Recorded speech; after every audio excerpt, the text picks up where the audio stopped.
Il dramma dell'aborto si comprende solo nel confessionale. Le parole del Papa di ritorno da Panama: alle donne che hanno questa angoscia dico: tuo figlio è in cielo, parla con lui. Diramata l'allerta neve per la giornata di domani, gialla sul Levante, arancione in Val d'Aveto, dove i primi fiocchi sono attesi dalla serata di quest'oggi. Da venerdì Aprica gestirà la pulizia di Rapallo e Zoagli. L'azienda inizierà la raccolta porta a porta dei rifiuti per i negozi e fra qualche mese per tutti gli abitanti. Festa in parrocchia Sant'Antonio a Sestri Levante. Il vescovo ha conferito l'accolitato a Giovanni Ranieri. Il suo servizio, ha detto, è un dono per l'intera comunità. Successo per la cena dei ristoratori della Val Graveglia per il villaggio. I fondi saranno destinati per completare gli arredi degli appartamenti di edilizia sociale del centro Franco Chiarella. Terza vittoria consecutiva per il Lavagna 90 di pallanuoto maschile. Battendo il Padova, la squadra allenata da Andrea Martini balza al testo posto in classifica di Serie A2.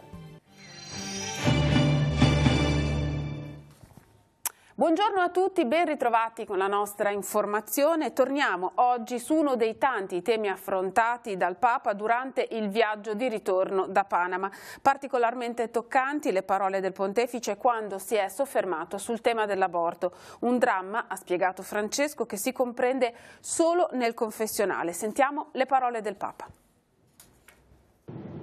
Una donna, quando pensa a quello che ha fatto, ma io ti dico la verità, bisogna essere nel confessionale e tu devi lì dare consolazione, non punire niente. Per questo io ho aperto la potestà di assolvere l'aborto per misericordia, no? Perché tante volte, ma sempre, devono incontrarsi col figlio, no? E io consiglio tante volte, no? Quando piangono e hanno questa angoscia, ma il tuo figlio è in cielo, parla con lui, cantale la Ninna Nanna che non hai cantato, non hai potuto cantarli, e lì si trova una via di riconciliazione della mamma col figlio. Con Dio già sta, il perdono, Dio perdona sempre, ma la misericordia anche che lei elabori questo, no? Il dramma dell'aborto, per capirlo bene, bisogna essere in un confessionale, terribile. L'ARPAL della Regione Liguria ha diramato per la giornata di domani l'allerta neve per le zone di centro e di Levante. Cerchiamo di capire meglio tutte le modalità e che cosa accadrà collegandoci con il portavoce di ARPAL Andrea Lazzara. Buongiorno. Buongiorno a tutti. Allora, sì, effettivamente... Sì. Vediamo le zone di allertamento intanto, Andrea. Ecco, esatto, anche perché la scansione oraria è anche un po' complessa, diciamo così. Si parte alle 21 di oggi con le prime precipitazioni, dunque con l'allerta per neve, il colore dell'allerta è giallo sulle zone interne, sui comuni interni della zona B, sulla zona D e la zona E, perché le prime precipitazioni nevose interesseranno proprio i versanti padani. Da mezzanotte entreranno in scena anche i comuni costieri della zona B e i comuni all'interno della zona C. Dalle 6 di domani la zona E passerà in arancione, l'allerta cesserà alle 15 di domani, mercoledì 30 gennaio, sulle zone B, D ed E, si protrarrà fino alle 18 sull'interno di C.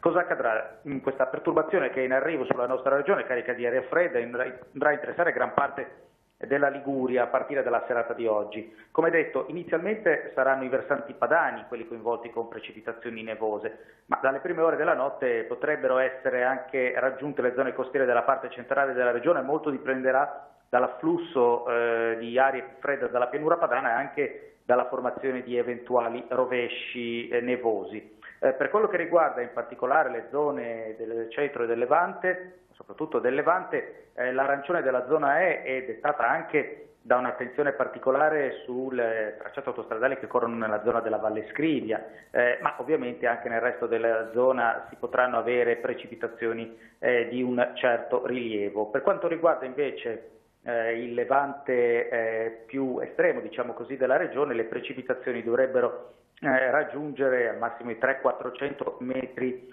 di altezza. Non si escludono comunque locali sconfinamenti sulle aree costiere sia dell'estremo levante, la zona C quindi, e sia anche nell'altro posto della regione sulle coste della zona A. La situazione dovrebbe andare attenuandosi e migliorando a partire dal pomeriggio di domani, prima di altre fasi perturbate attese per i giorni successivi. Ecco, ricordiamo i canali ufficiali con cui tenersi aggiornati. Il sito ARPAL, www.arpal.gov.it, per gli aggiornamenti sull'allerta, allertaliguria.gov.it, e poi tutti gli aggiornamenti anche durante le fasi di allerta, ma non soltanto, anche verrebbe da dire in tempo di pace, sulla pagina Facebook di ARPAL e anche sul profilo Instagram dell'agenzia. Grazie ad Andrea Lazzara, allora ci teniamo aggiornati anche noi nelle prossime ore e buon lavoro. Grazie a voi. ATP intanto si prepara all'eventualità di nuove nevicate previste, come abbiamo sentito, tra stasera e domani. L'azienda, che deve coprire una rete di circa 1500 km, molti dei quali nell'entroterra, ha diversi ambiti da tenere sott'occhio. Intanto i mezzi. Ciascun autobus che percorre le linee collinari o montane monta gomme termiche. Quelli superiori ai 12 metri vengono lasciati in deposito e si fanno circolare solo i daily più affidabili. Solo in casi eccezionali vengono montate le catene. In caso di neve, inoltre, spiega il consigliere della città metropolitana Claudio Garbarino, la catena di comando è ben rodata. C'è un continuo contatto fra la direzione operativa e il capo piazza, che sono una ventina, con uno scambio continuo di informazioni il che permette di affrontare le questioni nel dettaglio. Dunque questo appunto il piano operativo predisposto anche per la giornata di domani. E ora, con le nostre immagini e le interviste, andiamo a Rapallo, dove questa mattina è stato presentato il nuovo servizio di pulizia, raccolta e smaltimento dei rifiuti che interesserà le due città di Rapallo e di Zoagli. L'appalto con Aprica, società del gruppo A2A Ambiente, azienda leader nel settore in Lombardia, inizia ufficialmente venerdì. Oggi vi presentiamo i primissimi dettagli che riguardano Rapallo e Zoagli. Aprica inizierà con la pulizia della città e con la raccolta porta a porta dei rifiuti per le utenze non domestiche, dunque per i negozi. In un secondo tempo raccolta dei rifiuti porta a porta anche per le abitazioni. Sentiamo. Per voi oggi inizia una fase decisamente nuova. Sì. Non aumentano i costi per i cittadini, che poi forse è uno degli aspetti che interessano di più. Sì, i costi sono fondamentali, non aumentano. Secondo me in una proiezione riusciremo anche a diminuirli, ma soprattutto quello che vogliamo aumentare è la polizia. Rapallo aveva delle problematiche, ha fatto una scommessa importante, combattutissima. Vi garantisco che abbiamo fatto molta fatica dal punto di vista legale e amministrativo, ma oggi è una giornata di festa. Ci saranno gli steward che controlleranno, quindi delle figure ad hoc per controllare il territorio contro l'abbandono, tutti i camion naturalmente nuovi con le maggiori dotazioni. Ci saranno talvolta anche un drone che farà delle verifiche per andare nell'imminente a fare dei rilievi. Ci saranno delle idropulitrici particolari per il nostro centro e non solo per il centro, ma per le pipì dei cani, le problematiche che abbiamo. Noi non potevamo permetterci uno shock della città. Deve essere un percorso graduale e sarà l'appalto del buon senso, però si inizia con il cambiamento forte per quanto riguarda il clean, tutto ciò che è la pulizia della città, e poi si va nel dettaglio con la sostituzione delle campane, le tesserine, come nel nord Italia e come in tantissime altre città. A quanto ammonta l'appalto per il servizio di raccolta e smaltimento rifiuti? Allora, ammonta a 6 milioni di euro per anno, quindi al momento abbiamo fatto un appalto per 3 anni e poi logicamente ci sarà la possibilità di una proroga. Verso la fine di febbraio il bilancio andrà in consiglio. Ci sarà un aumento della Tari con questo nuovo appalto? Assolutamente nessun aumento, era già stato predeterminata questa somma, noi avevamo già il capitolato completo e voi sapete che ci sono stati solo dei problemi di ricorsi, TAR, Consigli di Stato, ma avevamo già definito tutte le somme e di conseguenza abbiamo potuto con serenità inserire questa voce al capitolo di bilancio nella spesa dei rifiuti, diciamo, senza senza nessun tipo di aumento. Anche a Zoagli si parte con le utenze non domestiche e successivamente con le abitazioni? Uguale questo, le domestiche, poi verrà corretto, verso la metà di maggio verranno messi dei cassonetti che per aprirli ci vorrà la scheda, i sacchetti avranno un codice a barre. Questo per far sì e far conoscere ai cittadini che c'è sempre un aspetto di controllo, un aspetto, diciamo, controllo per non un interesse comunale, un interesse anche personale loro. Approfondiremo nei nostri prossimi telegiornali la realtà di Aprica e di A2A Ambiente, e con l'avvio del nuovo servizio di raccolta dei rifiuti a Zoagli sono stati organizzati 4 incontri informativi rivolti a tutta la popolazione. Gli incontri inizieranno il prossimo 8 febbraio e proseguiranno ogni settimana sempre di venerdì. Il primo, l'8 febbraio, si svolgerà nell'ex scuola di San Pietro di Rovereto, il secondo, il 15, nella sala consigliare del Comune, il terzo, il 22, a Sant'Ambrogio nell'ex scuola, e infine il quarto, il 1° marzo, a Semorile nei locali dell'Agriturismo Cerisola 2003. L'inizio delle riunioni è sempre alle 20:30. E ora veniamo in diocesi. Il vescovo ha conferito il ministero dell'Accolitato a Giovanni Ranieri, che si sta preparando a diventare diacono permanente. Un momento di gioia per tutta la comunità parrocchiale di Sant'Antonio a Sestri Levante. Parteciperà in modo particolare al ministero della Chiesa. Unità profonda e diversità bellissima sono le due facce della Chiesa profilate dal Vescovo nel conferire il Ministero dell'Accolitato a Giovanni Ranieri della parrocchia di Sant'Antonio a Sestri Levante. Nella Chiesa ha detto: siamo un corpo solo, ma ciascuno ha un dono e una ricchezza da portare. Giovanni è questo dono indistinto per la comunità, marito, padre di 2 figli, catechista, da domenica è accolito. Tra le altre cose può aiutare il celebrante durante la messa e portare la comunione. E allora oggi perché siamo in festa? Perché un membro di questo nostro corpo, di questa comunità, Giovanni, viene investito di un ministero.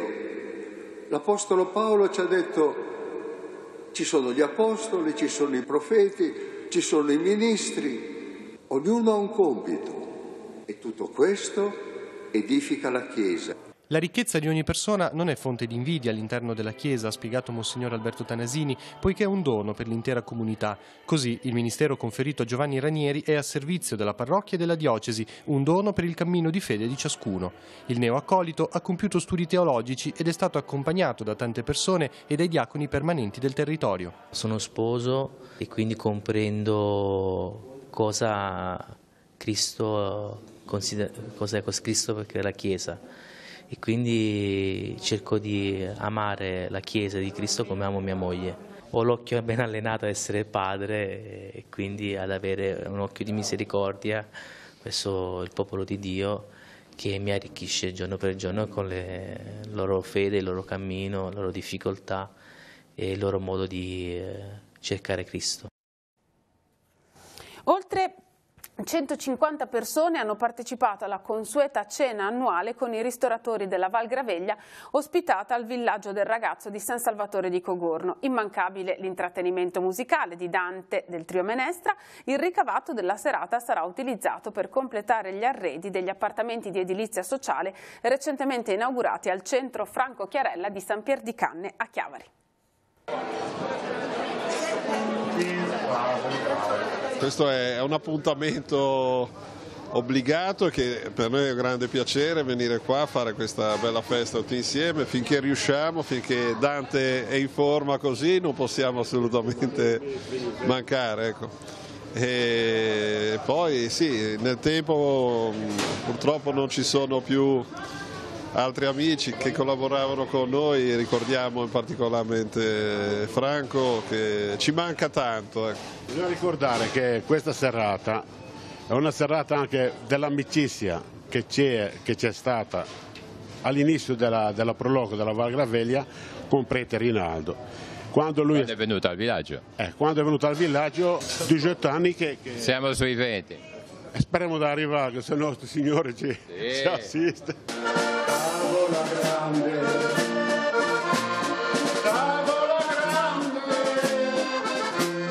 questa famiglia è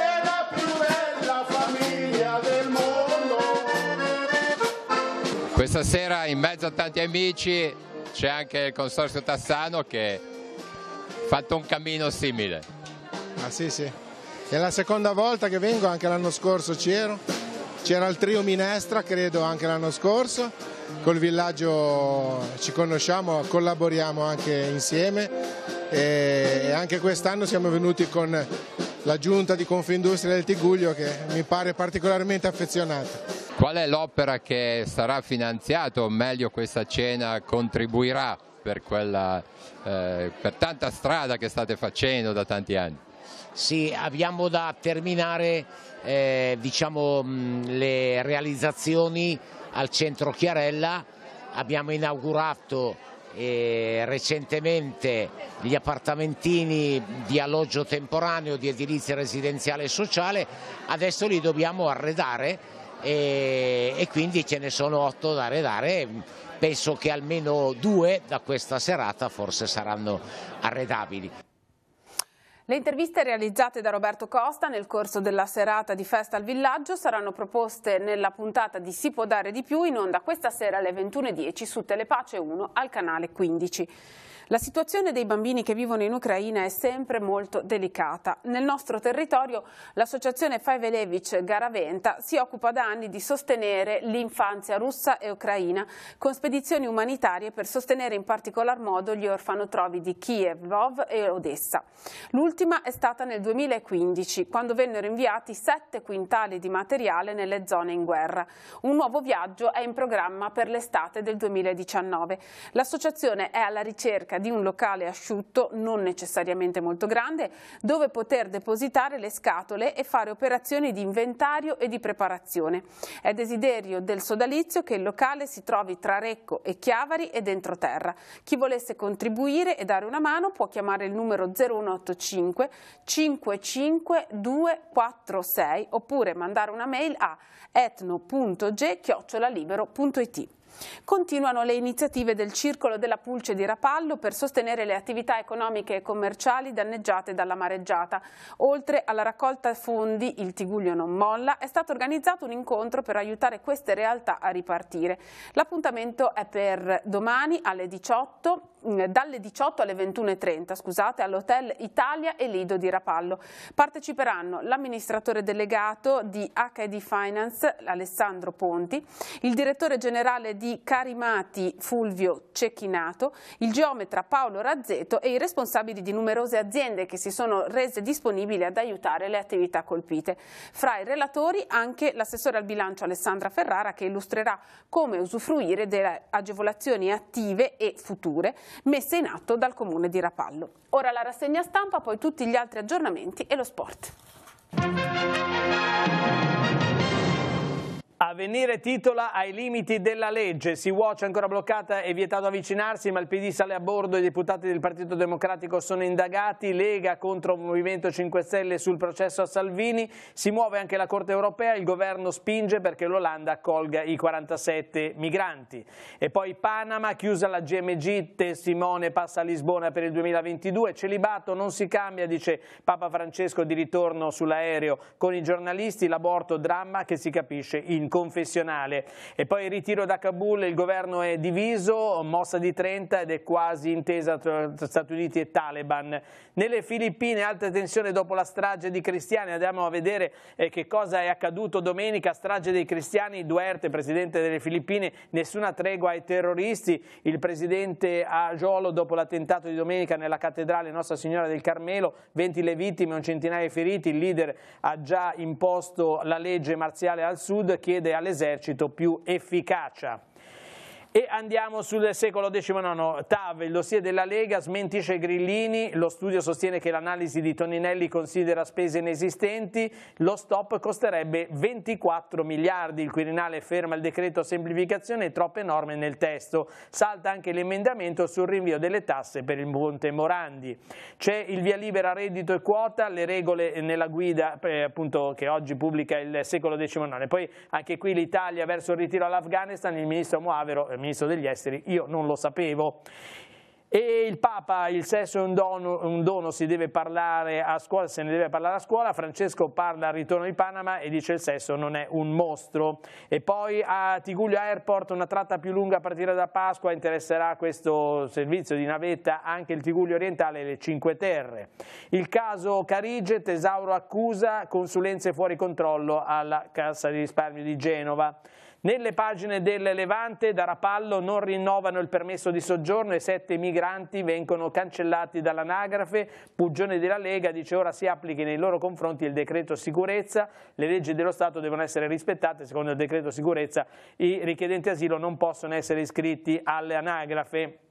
E da parte sua è responsabile di questa ospitalità e che è anche il responsabile dei migranti della diocesi di Chiavari, Don Beppe Culoma, dice colpa nostra ma adesso non cacciamo chi si è inserito. Abbiamo sbagliato ma questi ragazzi lavorano e non hanno mai dato problemi. Ancora del secolo XIX, Baia del Silenzio, piano nautico per mettere ordine tra gli ormeggi, incarico ad un professionista per censire le imbarcazioni e procedere alla riorganizzazione degli spazi in acqua e intanto a breve via i lavori per rinforzare la diga di Portobello dopo i danni della mareggiata.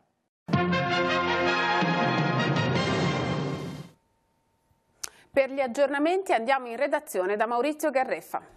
Grazie Emanuela, un saluto a tutti, una breve di cronaca. I carabinieri di Sestri Levante hanno denunciato per spaccio di droga un ragazzo di 19 anni nato a Lavagna ma di origine straniera. Il giovane era in possesso di 1 grammo di hashish. La successiva perquisizione domiciliare ha permesso di rinvenire altri 100 grammi della stessa sostanza già suddivisa in dosi e poco più di 1.000 euro provento dell'attività illecita. Avete visto anche la foto. È tutto, a te la linea Emanuela.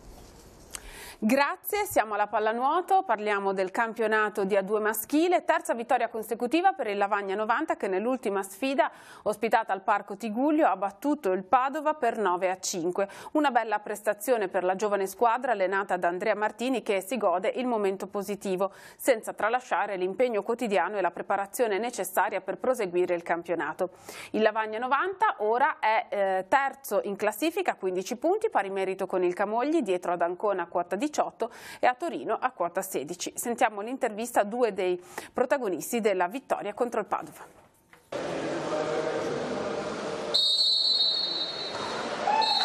Terza vittoria consecutiva, un altro balzo in classifica. Dove può arrivare questo Lavagna, considerato che è una squadra giovane e che sembra migliorare di partita in partita? Come dici giustamente tu, una squadra giovane non si deve mai porre un obiettivo, nel senso che un obiettivo minimo c'è, ma l'obiettivo massimo viene dal lavoro, dalle cose che vengono bene. Ovviamente ora siamo sull'era dell'entusiasmo, parlo così anche io perché da allenatore posso essere solo che soddisfatto di 3 vittorie di fila contro squadre anche non delle più semplici come il Padova di oggi. Vittorie nette, il che mi fa piacere perché la squadra mantiene la testa anche quando va in vantaggio, non si siede ed è un atteggiamento molto bello da vedere da parte dei miei ragazzi. Io sono felicissimo. Diciamo, come allenatore quindi c'è anche soddisfazione vedere questo gruppo di ragazzi che comunque segue le direttive. La fatica la fanno e c'è a seguire le mie direttive, soprattutto la parte atletica dove io sono sicuramente esigente, sono un allenatore giovane quindi della nuova scuola, e la nuova scuola purtroppo di tutti gli sport è quella di lavorare tanto fisicamente. Per poter fare questo tipo di prestazioni c'è dietro un lavoro fisico importante e i miei ragazzi mi seguono in tutto e non posso essere altro che super soddisfatto. Come è andata la partita? No, una vittoria importante contro una squadra in salute che scorsa settimana era riuscita a fermare la capolista. Noi venivamo da una partita a Civitavecchia dura sotto l'aspetto fisico e mentale, in un ambiente caldo senza il nostro capitano che è un tassello fondamentale. Abbiamo sopperito la sua mancanza bene dal primo all'ultimo anche oggi e terza vittoria di fila, 9 punti, quelli che volevamo.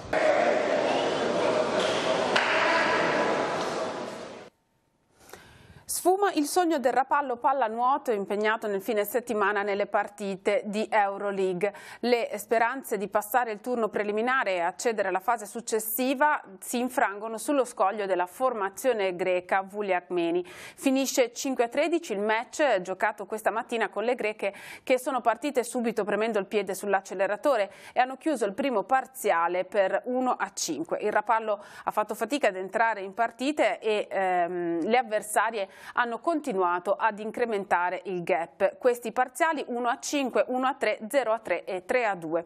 Vittoria meritata, ha commentato il coach delle rapallesi Luca Antonucci. Torniamo comunque a Rapallo forti di un'esperienza molto positiva. Per la società gialloblu resta per l'appunto la grande soddisfazione di aver conquistato il pass per l'Europa, chiudendo al terzo posto la Final Six del campionato di A1 2017-2018 e di aver potuto così fare questa esperienza internazionale confrontandosi con alcune delle squadre più forti a livello europeo. Terminiamo così questa edizione di TV Gli Oggi, la prossima alle 19:15. La nostra informazione continua sul sito internet teleradiopace.com e al canale Telepace News, canale 187. Grazie per averci seguito e buon proseguimento di giornata.